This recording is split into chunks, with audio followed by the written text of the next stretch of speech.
The Berenstain Bears. Why do good bears have bad days? It was the start of a beautiful day deep in bear country. Morning sunlight slanted down as a robin redbreast splashed in a fresh bird bath. At the bear family's treehouse, brother and sister came bouncing down the front steps, ready for a day of fishing at the pond. Honey Bear was too young for a long bike ride, so she would stay home to play. The cubs stowed their fishing gear on their bikes and waving to Mama and Papa and Honey eagerly set off. It was a long ride. Brother and sister pedaled down the sunny dirt road, past Farmer Ben's farm, around the old honey tree, and through some shadowy woods to a little valley. There, tucked behind some willows, lay the pond. It was dark and still. Lily pads dotted the surface and dragonflies zipped to and fro. A fish leaped with a plop. "I'll bet that's the old granddaddy bass I've been wanting to catch," said brother. "Let's get our lines in the water and see if we can get a bite." Brother and sister baited their hooks and cast out. Sister's line went right to the middle of the pond, but brother's snagged on an overhanging branch. "Rats," he said, yanking at his line. It was stuck fast. He balanced on a rock to pull it from a different direction. But his foot slipped and with a huge splash he fell into the pond. He stood up in the shallow soaking wet. Sister couldn't help laughing. He looked so funny standing there dripping. Brother was not amused. Climbing out, he wrung out his shirt and pants. Then he discovered he'd dropped his fishing rod in the pond. He poked around but couldn't find it. "Oh no!" Brother groaned. "No more fishing for me today." "Don't worry," sister said. "I'll share my rod with you." "Thanks," brother replied. "Hey!"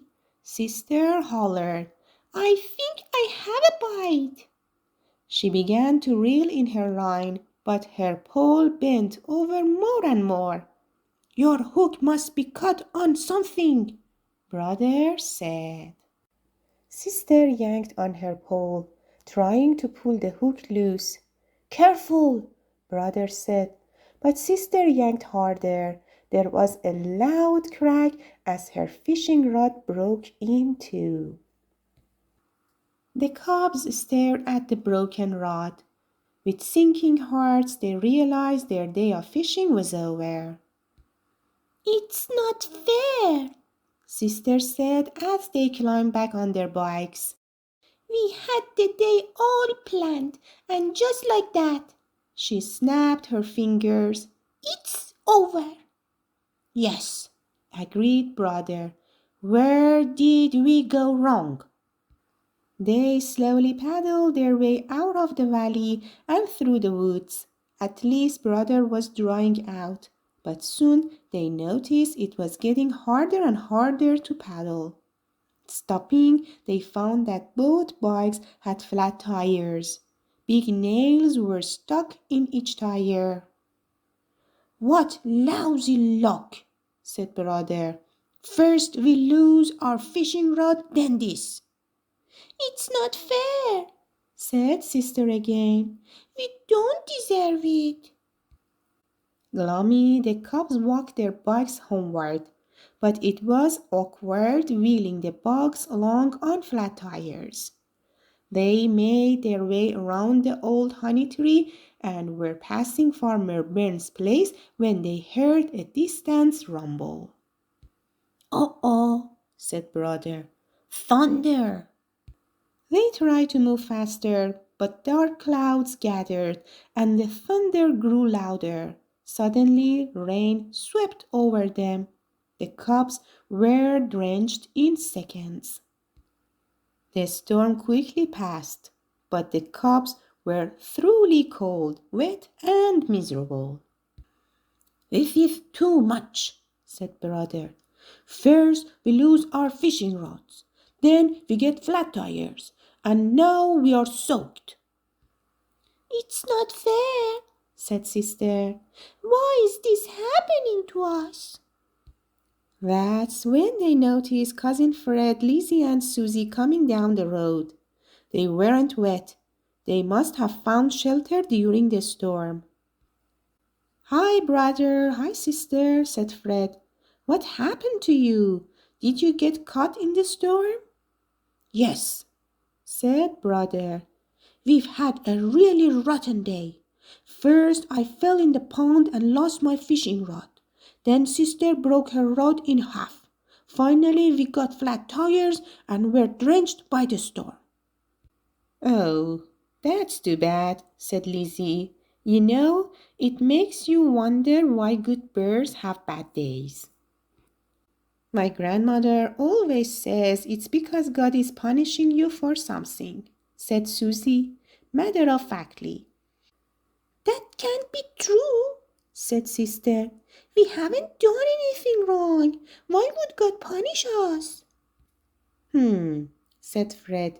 "You mean you've never done anything wrong in your whole lives?" "Well," said sister, "I guess we have, sometimes."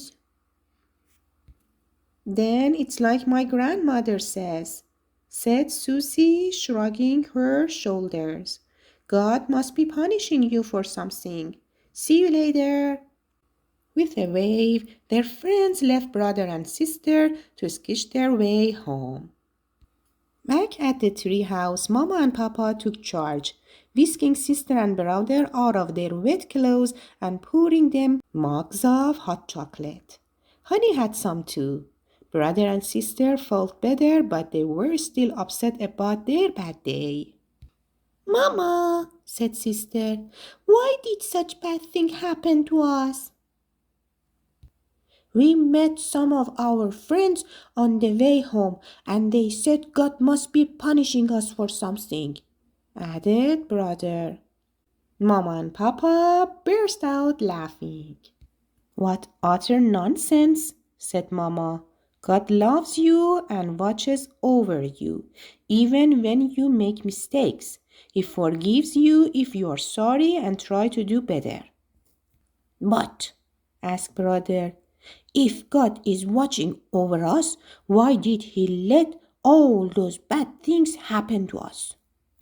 "Son," said Papa, "that's something folks have been asking for a long time. I think the best way to look at it is that God watches over us, but He doesn't change the way the world works for our comfort.